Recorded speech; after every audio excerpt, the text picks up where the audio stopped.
Nonsen itu kalau pertumbuhan ekonomi di tingkat kabupaten sampai masuk provinsi naik nasional kalau tidak terdorong dari bawah.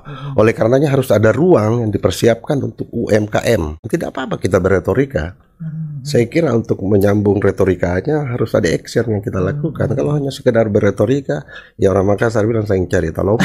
Ya kan? Jadi jangan dikira bahwa orang maju itu hanya mau berkontestasi saja, berlomba-lomba. Ini bukan perlombaan lari, bukan perlombaan bernyanyi, bukan. Ini perlombaan bahwa kita punya tersentuh hati nurani kita untuk maju menjadi pemimpin. Memilih adalah sebuah komitmen kepercayaan, kemudian memberi adalah sebuah keikhlasan. Jadi beda. Apakah Anda ikhlas memberi ketika Anda butuh suaranya orang? Kan enggak.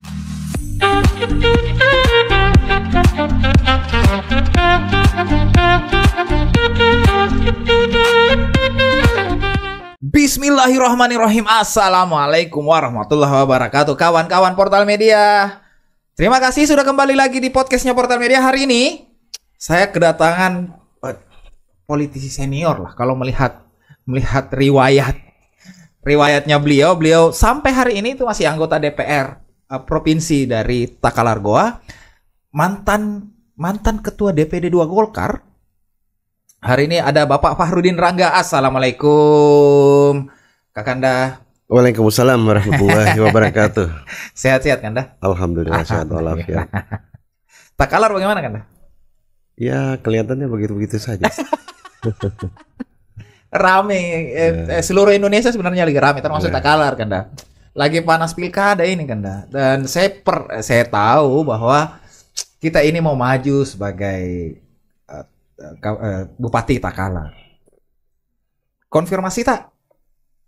Ya, yang tergambar sampai hari ini ya kurang lebih seperti itu. Oke, memang ya, punya niatan maju kan tadi. Insya Allah. Karena ini pertanyaan awalku ini. Kenapa harus jadi bupati kan? Sesungguhnya ini terdorong dari apa yang masyarakat rasakan di bawah gitu ya.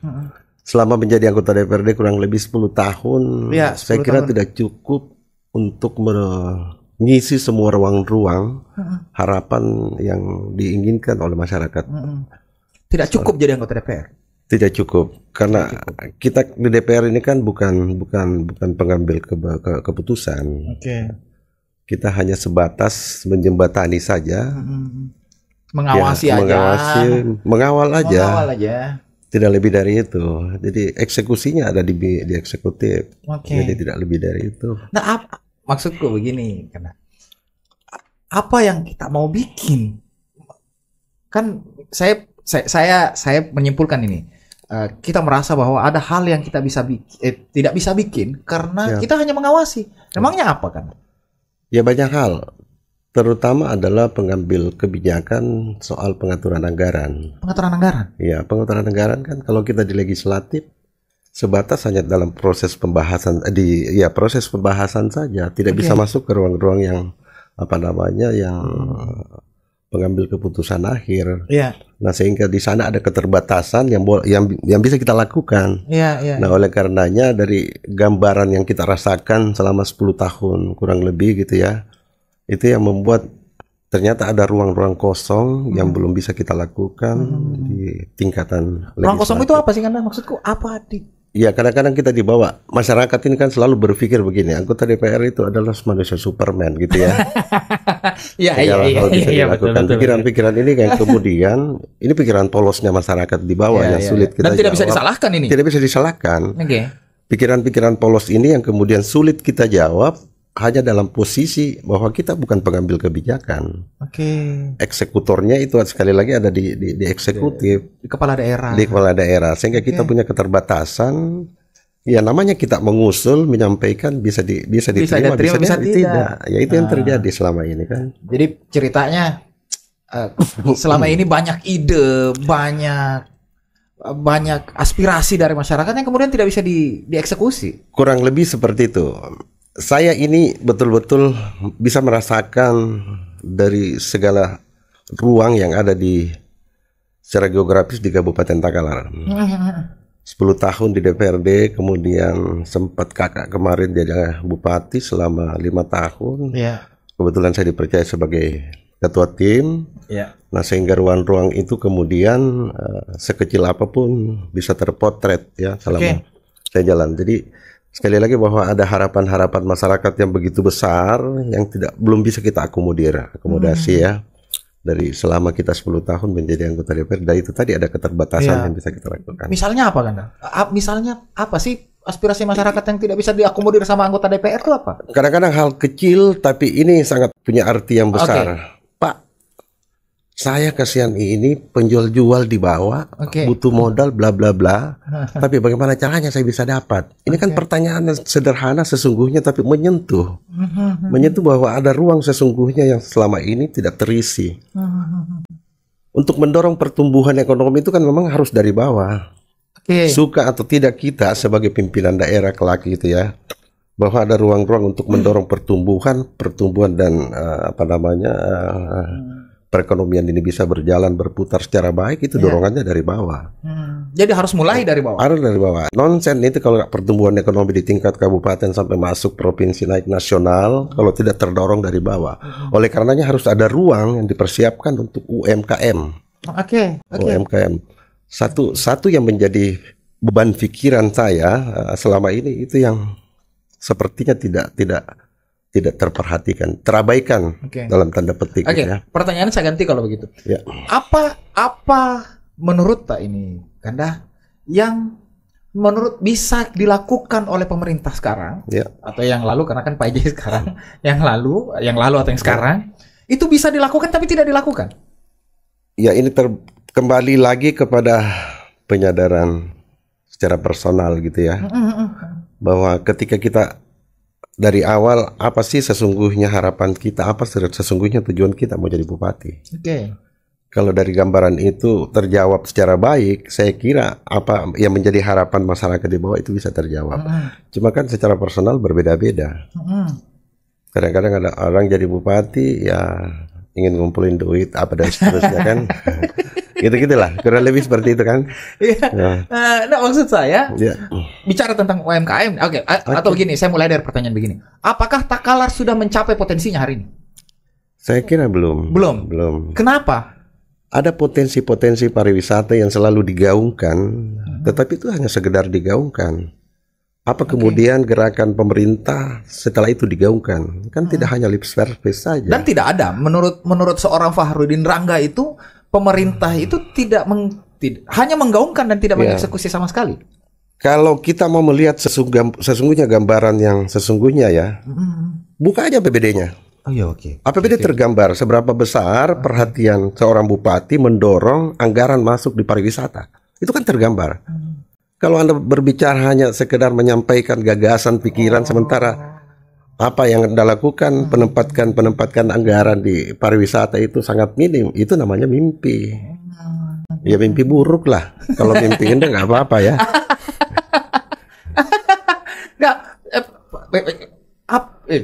Memangnya potensinya Takalar, pariwisatanya Takalar besar kan? Takalar itu kan sekali lagi kalau secara geografi kan ada dua bagian ya.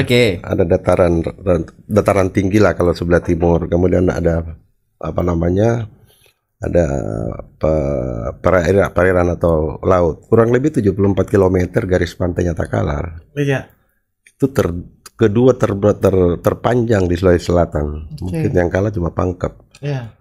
Nah, sehingga dengan demikian banyak hal yang terpotret di sana yang sesungguhnya bisa kita lakukan. Misalnya. Tetapi ini kembali lagi ke niat pimpinan daerah, mau enggak?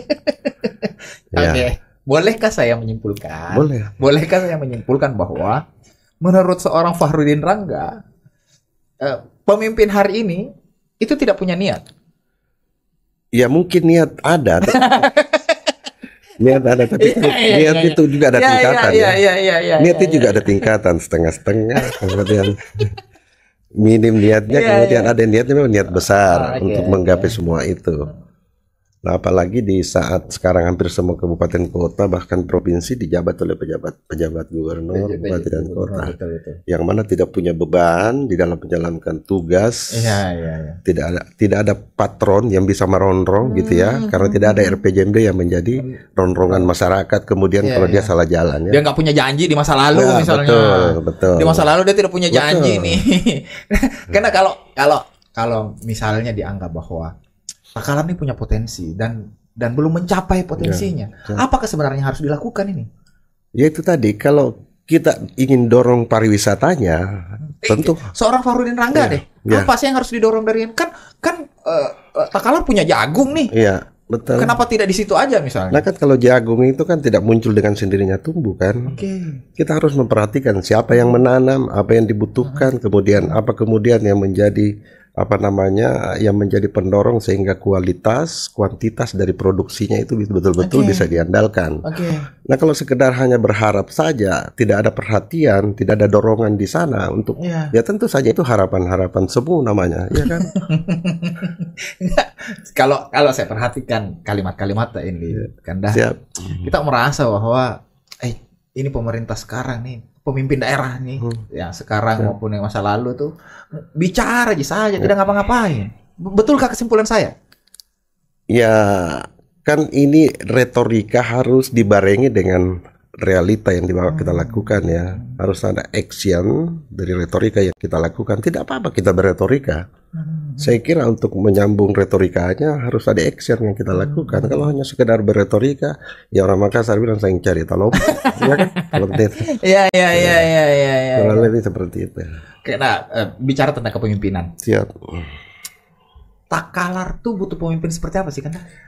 Yang pertama yang saya mau katakan, Takalar butuh pemimpin yang betul-betul paham dan mengerti semua lapisan masyarakat yang akan dia pimpin. Kalau saya minta digambarkan demografi orang Takalar tuh gimana sebenarnya, Kanda?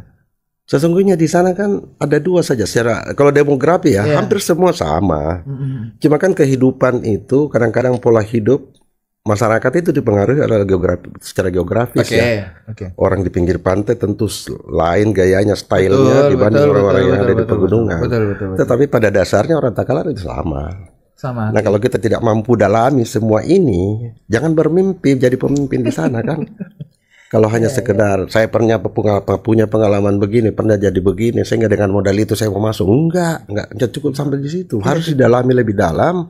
Sesungguhnya apa nurani, apa isi hati sesungguhnya orang Takalar khususnya yang di bawah ini. Dan Fakhrudin Rangga memahami itu. Insya Allah selama 10 tahun dan selama kakak kemarin 1 periode jadi bupati, itu menjadi modal, itu menjadi catatan penting literatur referensi yang saya pakai untuk Bismillah.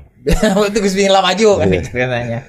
Karena modal tak sebagai anggota dewan 10 tahun, terus kakak tak jadi bupati 5 tahun. Cukupkah untuk jadi bupati? Ya paling tidak ada hal yang tersimpan di memori kita gitu ya, bahwa 5 tahun kakak tidak cukup dia perbuat untuk apa harapan-harapan sesungguhnya secara keseluruhan masyarakat Takalar. 10 tahun disambung menjadi anggota DPR provinsi itu juga tidak cukup. Kalau menurut saya bahwa 10 tahun saja itu waktu yang disiapkan untuk membenahi semua ini kan ya pasti itu harus dimaksimalkan. 10 tahun tidak cukup untuk membenahi bahwa hal-hal yang saya mengatakan bahwa di Takalar ini terlalu secara tidak sadar dirusak selama kurang lebih 5 tahun dengan bupati sebelumnya gitu ya. Dirusak Anda? Dirusak. Ini keras katanya ini Anda? Ya, saya menggunakan istilah begitu saja. Coba kita bayangkan ya, Takalar ini membangun rumah sakit yang begitu besar gitu ya di perbatasan. Dan menurut pandangan saya itu menjadi bom waktu. Bom waktu? Rumah sakit jadi bom waktu Anda? Bom waktu kenapa? Karena pertama posisi penempatan secara penempatan ruang itu tidak tepat ditempatkan di situ. Kalau itu menjadi rumah sakit rujukan itu terlalu dekat dari Makassar. Seharusnya kalau pintar bupatinya kemarin dan memang pikirannya bagus, jangan disimpan di situ rumah sakitnya. Ini kan peruntukan untuk siapa kau taruh di situ? Orang lebih pilih kok ke Makassar kalau untuk biru. Dekat juga. bahwa beban-beban yang dibutuhkan, anggaran yang dibutuhkan sebuah rumah sakit seperti itu kan tidak kecil. Mana lagi itu dibangun dalam bentuk utang. Kan sesungguhnya kemarin bupati itu meninggalkan utang untuk berapa kan? kurang lebih 300 miliar. Oke, saya perjelas dulu ini. Oke. Takalar hari ini punya utang 300 miliar. Betul. Kemarin kan pemerintah pusat menawarkan itu. Pinjaman PEN namanya ya. Iya, PEN. Ya, pengendalian ekonomi di saat COVID-19 kemarin. Nah, itu yang menjadi ruang itu yang digunakan oleh bupati saat itu. Oh, pinjaman PEN ini yang pinjaman PEN. Oke.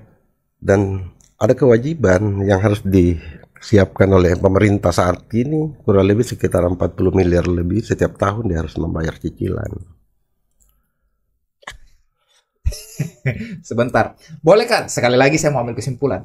Bolehkah saya bilang pemerintah yang dulu itu mengambil kebijakannya mengambil pinjaman PEN itu salah? Salah, kalau menurut saya salah. Salah. Kenapa salah? Karena dia meminjam di penghujung mereka akan berakhir periodisasinya. Oke. Akhirnya terus pertanyaannya kemudian, utang ini untuk siapa Anda lakukan di penghujung?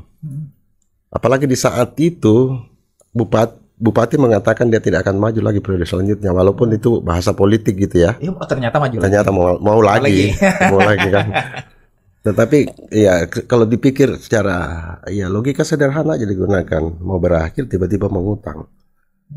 Kita aja misalnya bekerja di suatu tempat, mau makin diberhentikan SK atau mau habis tiba-tiba mau ngutang, mana ada orang mau kasih ngutang kan nggak mungkin. Kan salah tidak salah itu kan ukurannya harusnya adalah seefektif apa dia. Rumah sakit Takalar ini efektif kah tidak? Sekarang pertanyaannya berapa pasien, berapa pegawai yang ada di sana yang harus dibayar setiap bulan, berapa biaya operasional yang harus dibayar, hitung-hitungannya kan harus begitu. Iya. Ya, jadi pemimpin harus menggambarkan itu berapa uang yang harus masuk, berapa uang yang harus dikeluarkan. Nah, kalau selama terbangun hanya beban yang mau dipakai, ya untuk apa? Mana lagi ada rumah sakit di Takalar? Sesungguhnya rumah sakit itu yang harusnya dibenahi secara baik. Jangan lagi membangun sebuah rumah sakit tandingan namanya kan. Ini beban.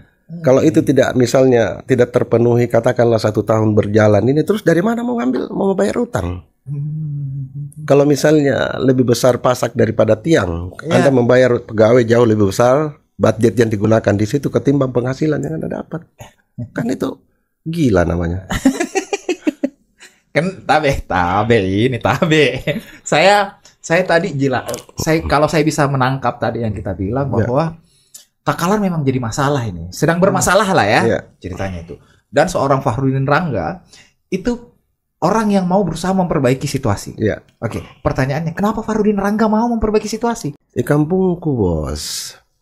Tempat tanah kelahiran, bahwa tidak ada masa kita mau tonton, kita mau lihat kampung kita diporak-porandakan seperti ini. Itu dari dalam, bukan dibuat-buat. Jadi jangan dikira bahwa orang maju itu hanya mau berkontestasi saja, berlomba-lomba. Ini bukan perlombaan lari, bukan perlombaan bernyanyi, bukan. Ini perlombaan bahwa kita punya tersentuh hati nurani kita untuk maju menjadi pemimpin. Bukan itu dasarnya. Penting ya jadi pemimpin kan? Penting kalau kita dibutuhkan oleh masyarakat. Sejauh mana kepentingan masyarakat membutuhkan kita. Kalau hanya kita yang sibuk mau maju, masyarakat tidak butuh kita, untuk apa? Kan itu samanya tong kosong namanya kan. Oke. Kalau kita berangkat dari argumentasi bahwa pemimpin itu dibutuhkan dari bawah. Seorang Fakhrudin Rangga hari ini surveinya berapa sih, Kanda? Saya belum lihat gambaran terakhir survei saya. Kalau kita bicara survei orang yang start 3 tahun lebih dengan start baru 2 bulan itu beda. Ada ruang yang masih kosong begitu besar. Orang yang masyarakat yang tidak memberikan jawaban begitu besar, itu ada ruang. Di sana pasti pertanyaannya pertama adalah ada orang yang dia tunggu. Belum saatnya menentukan pilihan. Macam-macam di sana. Tapi yang paling tepat kalau saya mau katakan, ada tokoh, ada figur yang ditunggu sehingga dia tidak menentukan. Jadi sekali lagi kalau perlombaan 3 tahun berjalan dengan baru 2 bulan sangat beda kalau mau melihat gambaran survei gitu ya. Percayakah seorang Fakhrudin Rangga dengan survei? Percaya banget. Karena itu secara ilmiah. Ilmu pengetahuan ada di dasar di sana. Dan penting survei. Penting. Kalau survei memotret dan memperlihatkan hasil survei kita sangat minim, jangan bermimpi lah. Harus harus realistis kan. Percaya diri ini kan. Saya bukan, kalau percaya diri juga kan bisa-bisa juga nanti kan beda percaya diri, beda sombong ini. Ya. Saya tanya percaya diri. Saya menggunakan istilah berkeyakinan. Berkeyakinan. Oke. Berkeyakinan bahwa potret gambaran pilihan-pilihan masyarakat kemarin waktu Pilcaleg itu kan sudah menunjukkan. Saya punya suara itu kemarin hampir 28.000. Itu suara yang tidak menggunakan transaksional. Ini paling kan. Ya. Saya sebenarnya hampir semua saya tanya ini. Ya. Hampir semua politisi. Tanya semua. Hampir semua politisi, calon kepala daerah yang saya tanya ini. Pertanyaan pertamanya dulu ini. Apakah setuju Ki Anda kalau saya bilang pemilu terakhir adalah pemilu paling brutal yang pernah ada? Saya boleh mengatakan dia, boleh tidak. Oke. Silahkan menjelaskan kenapa boleh tidak. Brutalnya itu karena persoalan. Brutalnya itu karena hampir semua dimensi, hampir semua tingkatan Pilcaleg kemarin melakukan hal yang sama. Padahal kalau kita ambil gambaran sebelumnya, seorang caleg DPR RI apalagi provinsi tidak sampai ke sana. Tetapi yang terjadi baru-baru 2024 ini memang gila. Iya. Gila bagi orang yang mau ikut gila. Ya alhamdulillah saya terkontrol dan tidak ikut-ikutan gila di situ. Saya bilang sama tim saya bilang sama masyarakat, soal keterpilihan itu ujungnya adalah soal rezeki gitu ya. Jadi saya menganggap bahwa kalau saya tidak terpilih ini bukan rezeki saya. Tidak terlalu kecewa bahwa masyarakat yang masih menggunakan nurani memilih saya. Alhamdulillah cukup besar. Walaupun harus dikalahkan dengan permainan-permainan itu. Bolehkah saya bilang bahwa kekalahan seorang Fakhrudin Rangga karena tidak mau main uang? Yes. Gitu ya. Yes. Kalah karena tidak mau main uang. Yes. Kalau begitu begini, kalau kita sepakat bahwa kemarin itu adalah pemilu paling brutal, kalau kita sepakat itu ya, maka bolehkah kita berharap pada anggota DPR yang terpilih dengan proses yang tidak benar itu? Bolehkah kita berharap? Tidak banyak harapan kita yang bisa gantungkan. Tidak banyak. Ya. Kenapa? Kita bicara kualitas ya. Karena suka atau tidak, ujungnya adalah kualitas yang akan dipertontonkan nanti ketika kita berhadapan dengan eksekutif. Eksekutif itu orang pintar-pintar loh. Iya. Jadi kalau Anda tidak mampu memainkan fungsi Anda, tidak mampu memainkan fungsi Anda sebagai pengontrol, gitu ya, sebagai pengontrol anggaran, kemudian pembuat aturan dan ada 3 fungsi kan yang melekat. Legislasi. Saya khawatir jangan sampai 3 fungsi itu juga tidak dipahami kan. Karena ini kan harus masuk ke dalam misalnya fungsi anggaran. Kita masuk terlalu jauh, kita harus menjelaskan itu. Fungsi misalnya penting legislasi, terakhir adalah fungsi pengawasan.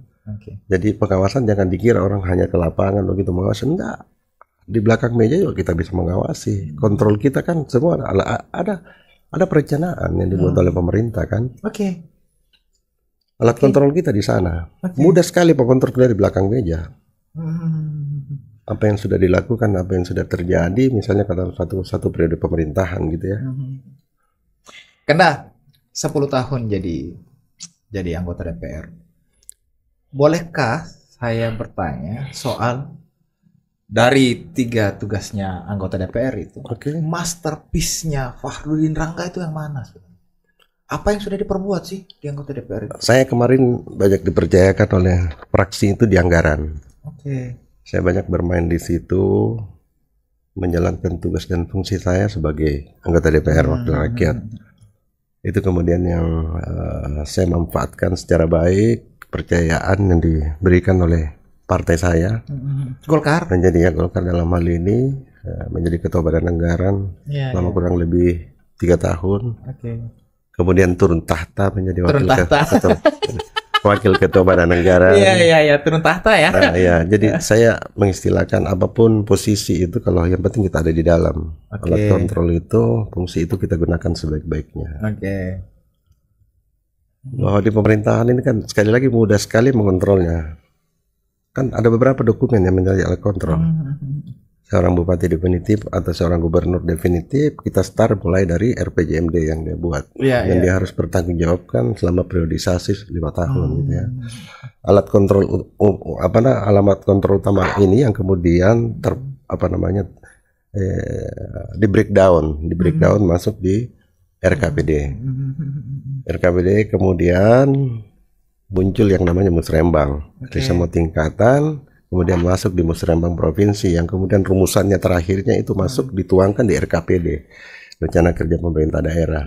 Dari sana kemudian di follow up lagi oleh KUA dan PPS, kebijakan umum anggaran, kemudian platform anggaran sementara. Kalau saya perhatikan kalimat-kalimat ini dari tadi kita ngobrol kan, kita tuh memang kuatnya di anggaran, dan ini yang akan kita lakukan, insya Allah ketika jadi bupati. Ya. Ini sebenarnya saya tanya, apa sih kelemahan Takalar? Kalau kalimat-kalimatnya tuh bahkan kosakata yang kita pilih tuh rusak gitu. Apa sih kelemahannya ini? Kenapa sampai sekeras ini kosakata yang dipakai oleh Sir Farudin Rangga? Kita coba mengambil analogi ya. Analogi di dalam sebuah rumah tangga, kalau penghasilan kita pas-pasan, kita harus pandai menggunakan pendapatan kita selama kurang lebih 30 hari. Kalau di pemerintahan itu selama 1 tahun. Nah, kalau kita tidak mampu memainkan secara baik, mampu membaca secara baik penggunaan anggaran yang minim ini, tentu ada celah yang tidak bisa terisi, yang sesungguhnya itu yang diharapkan oleh masyarakat. Kalau hanya sekedar bergaya-gaya bahwa kita bikin acara yang seremonial sifatnya, gaungnya sehari 2 hari selesai, untuk apa? Betul. Sementara di bawah ini masyarakat teriak, jalan saya rusak kok dong. Saya butuh modal kok dong. Yang begini-begini kan memang sederhana mengucapkannya, tetapi kalau kita tidak tersentuh untuk itu, ya lewat begitu saja. Karena kita sempat jadi ketua DPD 2 Golkar. 2 periode kalau nggak salah. Satu periode berarti. Anggota DPR 2 periode di provinsi dari Golkar. Di luar tadi saya sempat tanya karena tuh kita bilang memang kebijakan DPD tidak buka pendaftaran. Pertanyaannya nih, kalau Golkar kemudian memilih tidak mengusung Farudin Rangga, bagaimana sikap Pak? Sebagai kader yang baik, ya harus menerima itu. Bahwa partai punya pertimbangan lain. Ya mungkin ada aspek lain yang menjadi pertimbangan sehingga kita tidak diusung, tetapi kita tentu berharap bahwa pengambilan keputusannya adalah rasional, bisa kita terima gitu ya. Jangan ada like and dislike di sana, jangan ada karena kedekatan di sana. Ya saya kira semua orang bisa menerima, bukan cuma saya. Kayak selama rasional. Misalnya kan ada juga tuh yang tidak rasional. Bukan. Ada juga tuh yang memilih misalnya, saya pindah partai Itu pilihan kah buat Farudin Rangga? Saya kira manusia kan beda-beda mengambil keputusan akhirnya. Kalau saya ini kan di kader kurang lebih 30 tahun saya di Partai Golkar. Di Golkar 30 tahun? Lebih dari separuh umur saya di Golkar. Saya di kader dari bawah, Angkatan Muda Pembaharuan Indonesia. Iya, saya baca tuh. Saya lama di situ, kemudian didorong oleh AMPI masuk di partai. Dengan kaderisasi yang begitu lama, di situ saya masuk. Jadi tidak semudah yang kita bayangkan bahwa begitu lama kita di kader, tiba-tiba hanya karena persoalan begini kita langsung balik haluannya. Kan enggak begitu kan? Ini kalau dibuka ada data pohon beringin ini isinya. Kurang lebih seperti pohon beringin ini isinya kan. Jadi artinya ketika Golkar memberikan alasan rasional buat Farudin Rangga tidak ada masalah. Saya kira tidak ada masalah. Pertanyaan berikutnya kan. Hari ini seorang Farudin Rangga bilang mau jadi bupati. Membuka diri kah kita ini kan untuk jadi wakil aja? Ya itu tadi kan harus realistis melihat potret hasil survei gitu ya. Bahwa ketika kita lihat hasil survei itu tidak memungkinkan kita berada di posisi 01, tentu ada nilai tawar di sana kan. Ya kan nilai tawarnya di situ. Pada saat kita lihat tergambar hasil survei potretnya, oh memang kita tidak bisa masuk di 01, harus rasional. Oke. Modal seorang Farudin Rangga untuk jadi bupati kan maksudku begini Ya. kan. Tidak, kalau kita sepakat tadi itu kan kita sepakat tadi bahwa isi tas itu punya pengaruh besar terhadap Yes. pemilih kemarin ya. Yes. Ya. Tidak takutkah seorang Farudin Rangga akan menjadi refleksi ke pilkada nanti? Iya, kurang lebih gambaran, kurang lebih pengalaman, fenomena yang banyak terjadi gitu ya, bahwa isi tas itu penting.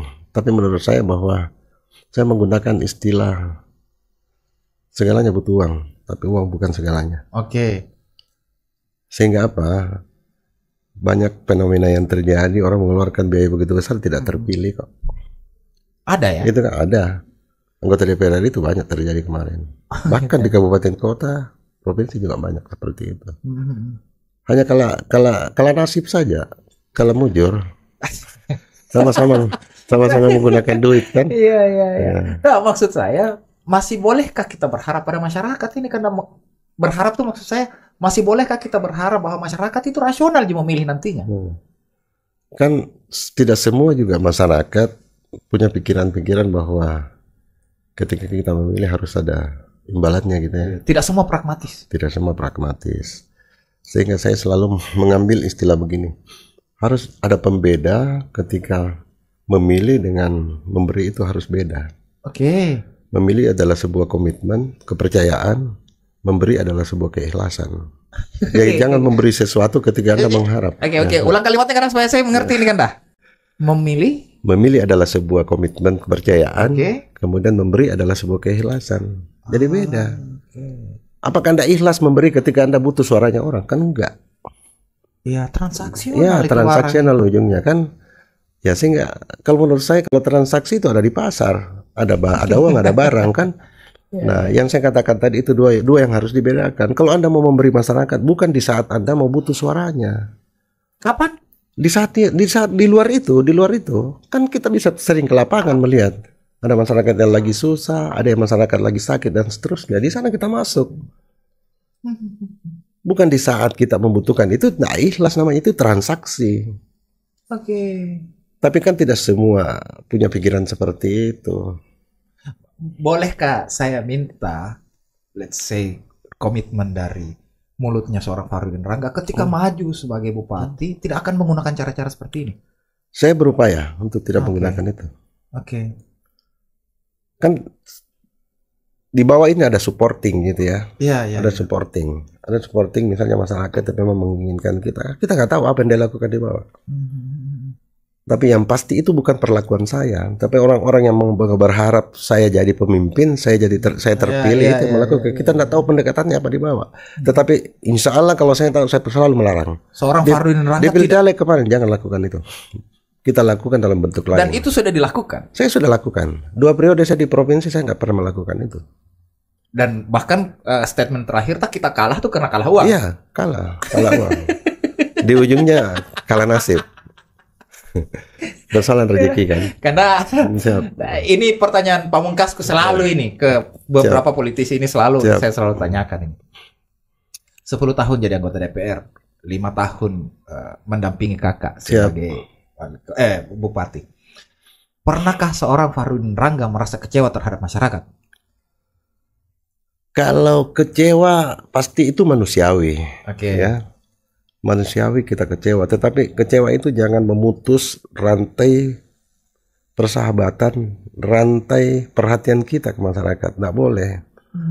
Sekali lagi kecewa itu manusiawi. Oke. Sifat yang melekat pada setiap manusia. Oke.